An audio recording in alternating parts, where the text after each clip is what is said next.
तो आज गोटे गुरुत्वपूर्ण विषय आम आपण मैंने डाकिचु जे आपण मैंने जानते गत 15 तारीख दिन माननीय मुख्यमंत्री नवीन पट्टनायक केवल 12टी एनएससी उपरे नोटिफिकेशन होता घोषणा कले। पूर्व सरकार जो 56टी नोटिफिकेशन करथिले एवं घोषणा करथिले सेतिरु 44टा आपण बाद पड़ला। से भितर आमर कलाहांडीर मो अंचल जयपाटना नर्ला एवं एम रामपुर 3टा एनएससी पाई पूर्व सरकार नोटिफिकेशन करथिले।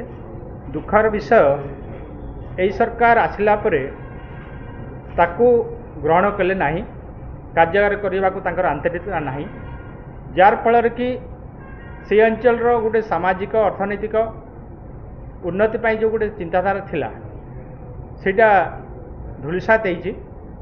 लोक मनरे क्षोभ अच्छी जे आमे जो विकास को लेकिन आलोचना करुचु तो यही सरकार से विकास को पछ को ठेली दौरान विशेषकर कलाहांडी अंचल रे यही सरकार जो प्रकार गोटे चिंताधारा नहीं तांकर कलाहांडी जिला प्रति तांकर आंतरिकता नहीं विकास को आगे नापी ये जो एनएससी घोषणा पर आम जापारू जे कलाहांडी को सब अणदेखा करा जाउची।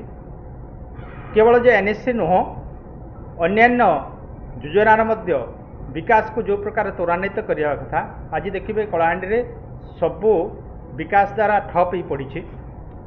तेणु आम दृढ़ सहित निंदा करुचु एवं सरकार को चेतावनी दौचु, अनुरोध भी करुचु जे यथाशीघ्र कलाहांडी रे जो 3टा एनएससी स्थान पाई पूर्व सरकार अमल रे ताको यथाशीघ्र कार्यकारी करंतु आ घोषणा करंतु, नले निहाती जन आंदोलन स्थिति सृष्टि हेब, किए रोकी पारिबे नहीं।